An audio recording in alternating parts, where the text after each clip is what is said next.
Hello and welcome to knowledge regal. আজকে আমরা Indian পলিটির একটা নতুন কোর্স চালু করছি। আপকামিং যতগুলো এক্সাম আছে, that is WBCS 2020 main, WBCS 2021 prelim plus mains এবং আপকামিং ডাব্লিউবিপিএসসি সমস্ত এক্সামকে মাথায় রেখে ইন্ডিয়ান পলিটির নতুন কোর্স চালু হচ্ছে আজকের থেকে।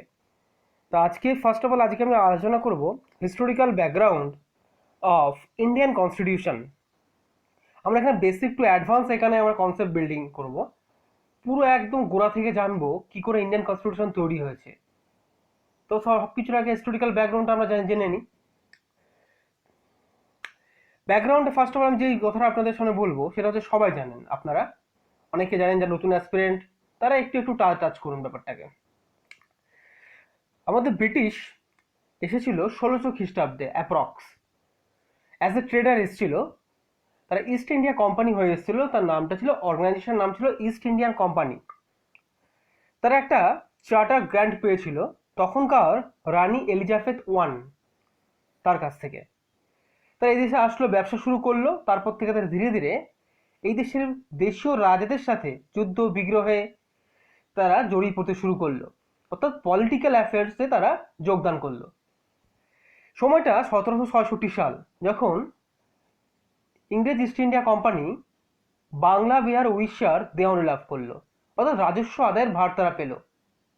এবং এই 1765 সাল এই দেওয়ানি লাভের মাধ্যমে fully east India company as a tedder থাকলো না, তখন তারা ভারতীয় রাজনীতিতে সক্রিয়ভাবে অংশগ্রহণ করে গেল। সময়টা 1858, সেই সময়টাতে সম্পূর্ণ ব্রিটিশ গভর্নমেন্ট ইস্ট ইন্ডিয়া কোম্পানির কাছ থেকে ভারতের শাসনভার তাদের হাতে নিয়ে নিল। এবং east India company as a tedder যে কোম্পানিটি ছিল সেটা অ্যাজ এ অ্যাডভাইজার বডি হিসেবে রেখে গেল, সম্পূর্ণ অবলুপ্তি করে দিল ইন্ডিয়ান ইস্ট ইন্ডিয়া কোম্পানি। দেন 1947 15 আগস্ট, যখন ভারতবর্ষ স্বাধীনতা পেল, বিগত 200 বছরের পরাধীনতা থেকে 1947 সালে 15 আগস্ট স্বাধীনতা পেল। আনটিল 15 আগস্ট অবধি আমরা ছিলাম অ্যাজ এ ব্রিটিশ কলোনি। তারপর আরেকটা ইনফরমেশন আপনাদের বলে দিই, আমাদের এই কনস্টিটিউশন তৈরি হয়েছিল 1946 থেকে স্টার্ট হয়েছিল ইন্টেরিয়াম গভর্নমেন্ট দ্বারা, গণপরিষদ গঠনের মাধ্যমে। আমরা পরের লেকচারে গণপরিষদ সম্পর্কে আরো ডিটেলিং করব। ড্রাফটিং কমিশন কি পরের লেকচারে বলবো। কিভাবে সেশনগুলোর মাধ্যমে কনস্টিটিউশন তৈরি হলো, সেগুলো কিভাবে রিভিউ হলো, সমস্ত কিছু বলবো। শুধু এইটুকু আপনারা আজকে জেনে রাখুন যে constitution of India came into force January 26, 1950, that is আমাদের জানুয়ারি 26 অ্যাজ এ রিপাবলিক ডে। 1950-তে আমাদের এই কনস্টিটিউশনটি কার্যকর হলো। ব্যাস এতটুকু আজকে।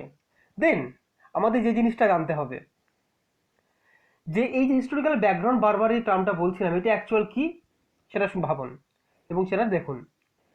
কোম্পানি রুল আমরা ভাগ করছি দুটো পার্টে। একটা হচ্ছে কোম্পানি রুল, যেটা 1773 থেকে 1858 অবধি, এবং অপরটি 1858 থেকে 1947, যাকে আমরা ক্রাউন রুল বলবো। আমরা আগে উল্লেখ করলাম যে 1958 থেকে ব্রিটিশ গভর্নমেন্ট সম্পূর্ণ ভারতের শাসনভার নিজে হাতে তুলে নিল, অর্থাৎ ক্রাউন রুল চালু হলো। তা বিফোর 1858 এটা কোম্পানি রুল ছিল, অর্থাৎ ইস্ট ইন্ডিয়া কোম্পানির হাতে সমস্ত শাসনভার ছিল। তবে সম্পূর্ণ বলাটা ভুল হবে, কারণ ধীরে ধীরে ধীরে ধীরে ব্রিটিশ গভর্নমেন্ট ইস্ট ইন্ডিয়া কোম্পানির কাছ থেকে ক্ষমতা হস্তান্তর করছিল। দ্য ফার্স্ট স্টেপ যেটা ইস্ট ইন্ডিয়া কোম্পানির থেকে ব্রিটিশ গভর্নমেন্ট শাসনভার যে প্রক্রিয়াটা, that is call the regulating act of 1773, অর্থাৎ 1773 সালের রেগুলেটিং অ্যাক্ট। কয়েকটি ইম্পর্টেন্ট পয়েন্টস আছে, সেগুলো আপনাদের জানতে হবে। সব না জানলেও চলবে, ইম্পর্টেন্স পয়েন্টগুলো জানুন যেগুলো exam oriented. It was the first step taken by the British government to control and regulated East India Company, যেটা আমি অলরেডি উল্লেখ করেছি। It designated the governor of Bengal as the governor general of Bengal. এই অ্যাক্টের মাধ্যমে বাংলার যে গভর্নর ছিল, দ্যাট ইজ ব্রিটিশ গভর্নর, সে অ্যাজ এ কি হয়ে গেল, British governor general of Bengal. তা ফার্স্ট অফ অল প্রশ্ন আসতে পারে, দ্য ফার্স্ট ব্রিটিশ গভর্নর কে এবং ফার্স্ট ব্রিটিশ গভর্নর জেনারেলি কে? আপনাদের একটা অ্যান্সার আমি বলে দিচ্ছি, first British governor general Warren Hastings. আরেকটি অ্যান্সার যেটা চাইলাম, first governor of Bengal. Comment সেকশনে আপনারা উত্তর দেবেন। তারপর first of all at important points, it provide for the establishment of the supreme court at Calcutta.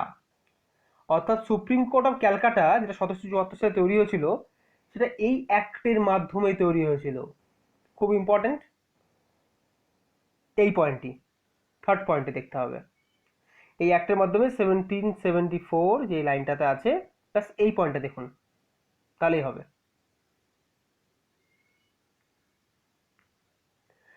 দেন আগের স্লাইডে চলে আসবো।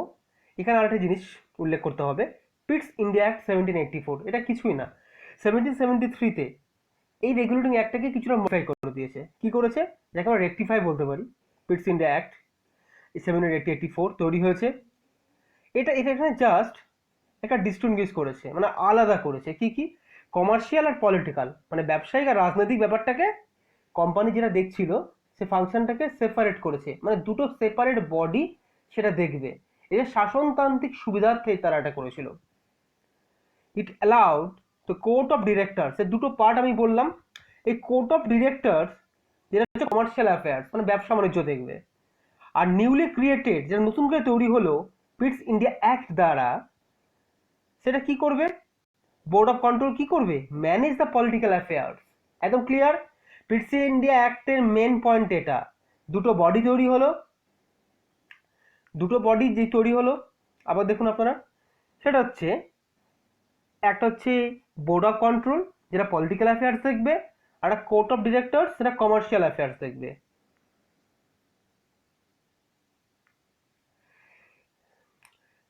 দেন চার্টার অ্যাক্ট 1813। চার্টার অ্যাক্ট 1813 মধ্যে আমরা কি জানতে পারি, ইম্পর্টেন্ট পয়েন্টটা দেখুন। এতদিন ইস্ট ইন্ডিয়া কোম্পানি ভারতবর্ষে একচেটিয়া ব্যবসা বাণিজ্য করছিল।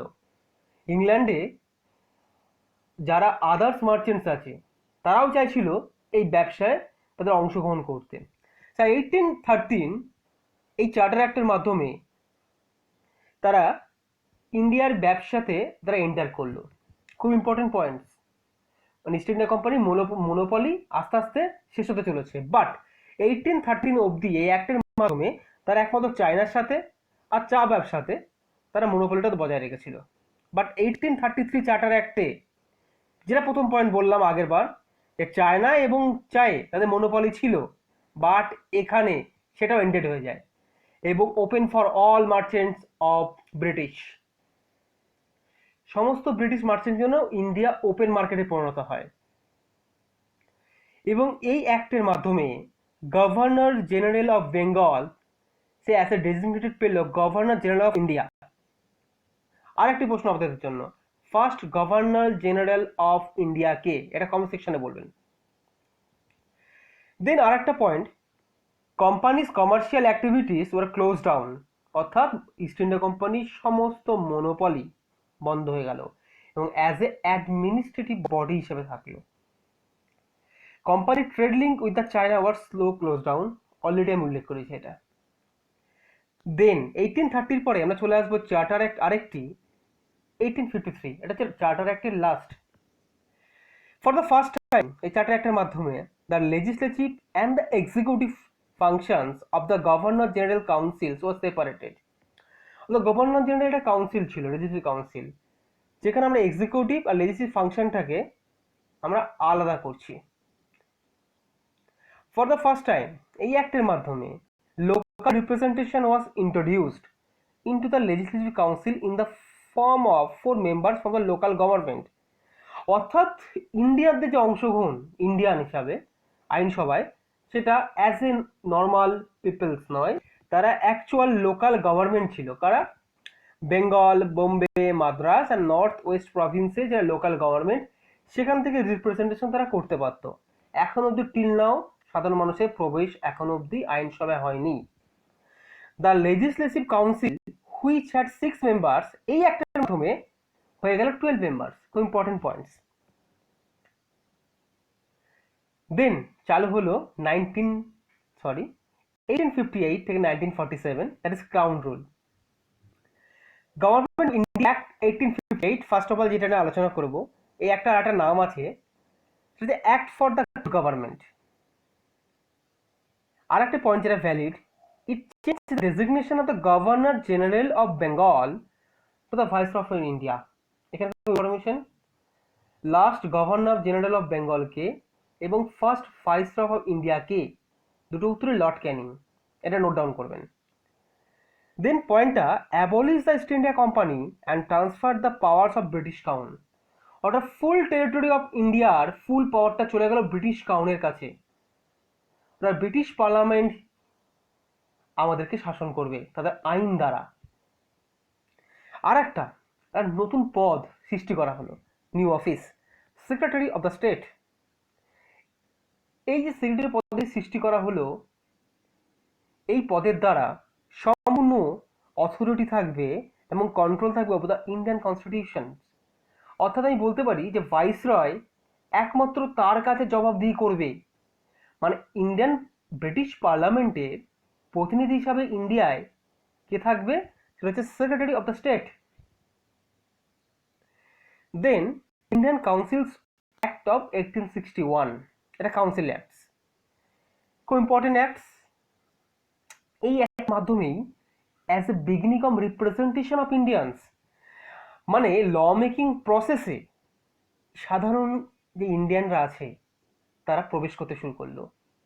1962 লর্ড ক্যানিং, তখনকার ভাইসরয় যিনি ছিলেন, তিনজন ইন্ডিয়ানকে নমিনেট করেছিলেন তার আইনসভাতে। নামগুলো খুব ইম্পর্টেন্ট, রাজা অফ বেনারস, দ্য বেনারসের রাজা, দ্য মহারাজা অফ পাটিয়ালা, পাতিয়ালার মহারাজ, এবং sir Dinkar Rao to his legislative council. বোঝা গেল? Then third point, the high courts of Calcutta, Bombay and Madras establish by this act. অর্থাৎ 1861 সালের এই কাউন্সিল অফ অ্যাক্টসের মাধ্যমে তিনটে জায়গায় তিনটে হাইকোর্ট প্রতিষ্ঠিত হলো। অ্যান্ড লাস্ট যে পয়েন্টটা এর সাথে যেটা আছে, governor general also had to power the promulgate ordinance, অর্থাৎ অর্ডিন্যান্স জারি করার একচ্ছত্র ক্ষমতা তার হাতে আসলো। Important points.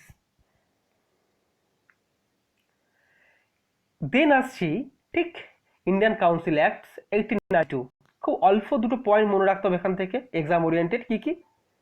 এখানে নন অফিসিয়াল মেম্বার লেজিসলেটিভ কাউন্সিলিংয়ে বাড়ানো হলো, বাট সংখ্যাগরিষ্ঠতা কাদের থাকলো, হচ্ছে অফিসিয়াল মেম্বার। ইম্পর্টেন্ট একটা পয়েন্ট, নন অফিসিয়াল মেম্বার বাড়ছে বাট অফিসিয়াল মেম্বারদের সংখ্যাগরিষ্ঠতা থাকছে। এবং এই অ্যাক্টের মাধ্যমে প্রথমবার লেজিসলেটিভ কাউন্সিল বাজেট ডিসকাশন করার জন্য, আমাদের যে এখন ইউনিয়ন বাজেট, তখন বাজেট ডিসকাশন করার জন্য সে পাওয়ারটা পেল first time. Then Indian council act 1909, that is 1909 সালের কাউন্সিল অ্যাক্ট, খুব ইম্পর্টেন্ট, খুব, যাকে আমরা আর একটা ভেবে চিনি, কি নাম সবাই জানবে আপনারা, মরলে মিন্টো রিফর্মস। এবং এটি বিখ্যাত শুধু একটি কারণে, আরো কারণ আছে, মেন যেটা কারণটি সেটা হচ্ছে যে it introduced system of communal representation for Muslims by accepting the concept of separate electorate. এই পয়েন্টটা ভ্যালিড, নোট ডাউন করে এখন পরীক্ষায় বারবার দেয়, যে কোন অ্যাক্টের মাধ্যমে সেপারেট ইলেকশন বা কমিউনাল রিপ্রেজেন্টেশনের ধারণাটা এসছে, সেটা হচ্ছে ইন্ডিয়ান কাউন্সিলস অ্যাক্ট অফ 99। এবং সেকেন্ড যে point, it provided for the first time for the association of Indians with the executive council's of the viceroy and the governors. বোঝা গেল? দেন গভর্নমেন্ট অফ ইন্ডিয়া অ্যাক্ট 99, আগে বলে রাখি এই অ্যাক্টটির খুব বিখ্যাত নাম আছে মন্টেগু চেমসফোর্ড অ্যাক্ট। এবং ফার্স্ট অফ অল যে পয়েন্ট আমরা ডিসকাস করব, এরা সেন্ট্রাল অ্যান্ড যে প্রভিন্সগুলো ছিল তাদের যে সাবজেক্টস সেটাকে আলাদা করলো। মানে আজকে ভাষা যদি বলতে চায়, সেন্ট্রালের যে সাবজেক্টস, তো সেন্ট্রাল লিস্ট, স্টেট লিস্ট, অনেকটা সেরকম। ফার্স্ট টাইম সেন্ট্রাল তার নিজের এখতিয়ারে জিনিসটা দেখবে এবং প্রভিন্স তার নিজের একটি জিনিস দেখবে, অর্থাৎ সেন্ট্রালের পাওয়ারটা কিছুটা হলো হ্রাস হলো এবং কিছুটা ওয়ার্কলোড সেন্ট্রালের কমলো। বাট এখানে যে পয়েন্টটা, সেকেন্ড পয়েন্ট যেটা আছে, যে প্রভিন্সিয়াল পাওয়ারের মধ্যে দুটো আমি ভাগে ভাগ করছি সাবজেক্টসের মধ্যে, একটা ট্রান্সফার্ড আর একটা রিজার্ভড। অর্থাৎ প্রভিন্সে যেমন আমরা সাবজেক্ট বললাম তার দুটো পার্ট আছে, একটা ট্রান্সফার্ড একটা রিজার্ভড। রিজার্ভ যে পার্ট আছে, এইখানে সে ল মেক করুক বা যে কোনো চেঞ্জ করুক, সে কখনোই লেজিসলেটিভ কাউন্সিলের প্রতি দায়বদ্ধ নয়, সেখানে গভর্নর। বাট যে ট্রান্সফার যে আছে, সেখানে সমস্ত ল মেকিং প্রসেস সমস্ত কিছুর জন্য তারা লেজিসলেটিভ কাউন্সিলের প্রতি দায়বদ্ধ। খুব ভ্যালু দুটো পয়েন্ট, ভালো করে বুঝতে হবে জায়গাটা। এবং এই লয়ের মাধ্যমে প্রথমবার বাইক্যামেরালিজম, অর্থাৎ আজকে আমরা যেটা দেখছি আমাদের পার্লামেন্ট, রাজ্যসভা লোকসভা দ্বিকক্ষ বিশিষ্ট, সেই ধারণাটা 1919 সালের গভর্নমেন্ট ইন্ডিয়ার অ্যাক্টের মাধ্যমে ছিল। একটা হচ্ছে আপার হাউস, একটা লোয়ার হাউস, এবং এটা ডিরেক্ট ইলেকশন ফার্স্ট টাইম এটা ইন্ট্রোডিউস করেছিল এই অ্যাক্টের মাধ্যমে। এবং এই অ্যাক্টের সর্বশেষ যেটা লাস্ট পয়েন্ট, যেটা খুব valid, it is separated for the first time provincial budgets from the central budgets. ওটা স্টেটে একটা বাজেট আছে, সেন্ট্রাল একটা বাজেট আছে, এটা সেপারেট করে দিয়েছিল। দেন মোস্ট ইম্পর্টেন্ট, যেখান থেকে আমাদের কনস্টিটিউশন ইন্ডিয়ার maximum schedule, maximum laws, maximum clause সেখান থেকে নেওয়া হয়েছে, অর্থাৎ ম্যাক্সিমামটাই 1935 থেকে নেওয়া হয়েছে গভর্নমেন্ট অফ ইন্ডিয়া অ্যাক্ট, সেটা সম্পর্কে আমি আলোচনা করব। ফার্স্ট যে পয়েন্টটা, এই অ্যাক্টের মাধ্যমে আমরা সমস্ত যে বলো না সেন্ট্রাল পাওয়ার, প্রভিন্স পাওয়ার, এটাকে তিনটে লিস্টে আমরা পার্ট করছি। অর্থাৎ সেন্ট্রাল লিস্ট যদি আমরা বলি, ফার্স্ট নামটি, সেই লিস্টে সমস্ত কিছু সেন্ট্রাল দেখবে। দ্বিতীয়টা প্রভিন্সিয়াল লিস্ট, সেখানে সমস্ত সাবজেক্টের প্রভিন্স দেখবে। আর একটি নতুন ইন্ট্রোডিউস করলো ইস কনকারেন্ট লিস্ট, যেখানে সেন্ট্রাল এবং প্রভিন্স দুজন একসাথে কাজ করবে যুগ্মভাবে। এবং এটি যার মেন পয়েন্ট, অনেকে ভুল করেন, এই অ্যাক্টের মাধ্যমে প্রভিন্সে যে ডায়ার্চি ছিল, দ্বৈত শাসন ব্যবস্থা, সেটা বন্ধ হয়, বাট নতুনভাবে ইন্ট্রোডিউস হয় সেন্ট্রাল দ্বৈত ব্যবস্থা। বোঝা গেল? ব্যাস। It provided for the establishment of the Reserve Bank of India. অর্থাৎ আমরা জানি 1934, 1935 যেই সালটা আছে, এই সালের মধ্যে আমাদের রিজার্ভ ব্যাংক অফ ইন্ডিয়া প্রতিষ্ঠিত হয়েছিল। সে রিজার্ভ ব্যাংক অফ ইন্ডিয়া কার মাধ্যমে প্রতিষ্ঠিত হয়েছিল? সেটা হচ্ছে গভর্নমেন্ট অফ ইন্ডিয়া অ্যাক্ট 1935। এবং এই অ্যাক্টের মাধ্যমে আমরা এস্টাবলিশমেন্ট অফ ফেডারেল কোর্ট, এই পয়েন্টটা খুব ইম্পর্টেন্ট। লাস্ট যেটি, ইন্ডিয়ান ইন্ডিপেন্ডেন্স অ্যাক্ট অফ 1947। এবং খুব ইন্টারেস্টিং, আমরা এই অ্যাক্টের মাধ্যমে ভারতবর্ষ স্বাধীনতা লাভ করে, ভারতবাসী 1947 15 আগস্ট স্বাধীন হয়। তবে এই অ্যাক্টের কিছু গুরুত্বপূর্ণ পয়েন্ট আছে, সেটা আপনাদের সামনে তুলে ধরবো। লাস্ট খুব মন দিয়ে শুনবেন ভিডিওটি, কিছু হারাবেন না, পুরোটা শুনুন। বলছে ব্রিটিশ রুল এই অ্যাক্টের মাধ্যমে শেষ হলো এবং ডিক্লেয়ার করলো India as an independent and sovereign state. Important point. Second of all, it provided for the partition of India and creation of two independent dominions of India and Pakistan. অর্থাৎ India and Pakistan যে সৃষ্টি হলো, সেটি 1947 Indian independence অ্যাক্টের মাধ্যমে তৈরি হয়েছিল। এবং it abolished the office of viceroy, অর্থাৎ ভাইসরয় যে পদটি সৃষ্টি হয়েছিল এই অ্যাক্টের মাধ্যমে অ্যাবলিশড হলো, এবং গভর্নর জেনারেল অফ ইন্ডিয়া এই পদটি সৃষ্টি হলো। ইন্ডিয়া বলাটা একটু ভুল হবে, কারণ সেখানে অলরেডি দুটো প্রভিন্স, অর্থাৎ দুটো পোস্ট নতুন সৃষ্টি হলো, একটা পাকিস্তানের জন্য, একটা ইন্ডিয়ার জন্য। গভর্নর জেনারেল অফ ইন্ডিয়া সে সময় লর্ড মাউন্টব্যাটেন হয়েছিল এই অ্যাক্টের পরে। তখন তাহলে পাকিস্তানের কি হলো? পাকিস্তানের ক্ষেত্রে হয়েছিল মোহাম্মদ আলী জিন্না। এই জায়গাটা সবাই ভুল করে, তো আমি এই জায়গাটা আর একবার রিপিট করব। সেটা হচ্ছে এই অ্যাক্টের মাধ্যমে ভাইসরয় পদটি অবলুপ্তি করা হয়েছিল এবং গভর্নর জেনারেল পদটি পুনরায় ফিরিয়ে আনা হয়েছিল। তাহলে সেই সময়ে ইন্ডিয়ার গভর্নর জেনারেল কে ছিল? আমার ইন্ডিয়ার ছিল লর্ড মাউন্ট ব্যাটেন, তাহলে পাকিস্তানের কে রেখেছিল? একসাথে তো একজন ব্যক্তি দুটো সেপারেট ডমিনিয়ন হতে পারে না, তা সেক্ষেত্রে মোহাম্মদ আলী জিন্না পাকিস্তানের গভর্নর জেনারেল হয়েছিলেন। বোঝা গেল এই জায়গাটা? দেন it empowered the constituent assembly for two dominions and frame or adopt any constitution। অর্থাৎ আমি বারবার বলছিলাম যে গণপরিষদ গঠন সম্পর্কে আপনাদের বলবো। ব্রিটিশ পার্লামেন্ট থেকে আমাদেরকে আদেশ দেওয়া হলো যে আপনারা গণপরিষদ গঠনের মাধ্যমে আপনারা হয় অ্যাডাপ্ট করুন, না নিজে তৈরি করুন আপনাদের নিজেদের শাসনতান্ত্রিক কনস্টিটিউশন, যার মাধ্যমে পরবর্তীকালে আপনাদের দেশ চলবে। লাস্ট যে পয়েন্টটি, এটা গ্র্যান্ট করেছিল আমাদের যে ইন্ডিয়ান যে প্রিন্সলি স্টেটসগুলো ছিল, সেই স্টেটসগুলোকে ফ্রিডম দিল যে তুমি হয় স্বাধীন থাকতে পারো, নতুবা তুমি ইন্ডিয়া আর পাকিস্তান যে কোনো একটি ডমিনিয়নের সাথে যুক্ত হতে পারো। এই ফ্রিডমটি British parliament Indian independence act 1947 মাধ্যমে আমাদের প্রিন্সলি স্টেটসগুলোকে দেওয়া হয়েছিল। আরেকটা ইম্পর্টেন্ট পয়েন্ট যেটা আমি এখানে লিখিনি, উল্লেখ করিনি, আপনারা নোট ডাউন করেন, সেই পয়েন্টটি খুব খুব খুব important. That is Indian independence বিলটা এটা কোথায় ইন্ট্রোডিউস হয়েছিল? আমি আগে বলেছি ব্রিটিশ পার্লামেন্টে। কত তারিখে? এটা হয়েছিল July 4, 1947 and received the royal assent on July 18। অর্থাৎ কোনো কিছু বিল যখন উত্থাপন করা হয় সেটাকে পাশ করাতে হয়, অর্থাৎ 18 জুলাই 1947 সেটা পাশ করলো, আর ইন্ট্রোডিউস হয়েছিল July 4, 1947। এই দুটো পয়েন্ট আপনারা নোট ডাউন করে নেবেন। So this is the end of the video. পলিটির আরও ভিডিও আপনারা যদি পেতে চান কমেন্ট সেকশনে লিখুন এবং এই ভিডিওটি শেয়ার করুন, সাবস্ক্রাইব করুন।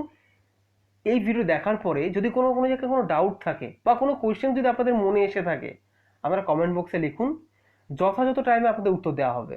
ইটস মাই গ্যারান্টি, এটা নলেজ রিগালের পক্ষ থেকে আমি গ্যারান্টি দিচ্ছি, আপনারা যথাযথ আপনার অ্যান্সার পেয়ে যাবেন। সো সাবস্ক্রাইব করুন এই চ্যানেলটিকে এবং বেল আইকনটি দাবিয়ে দিন।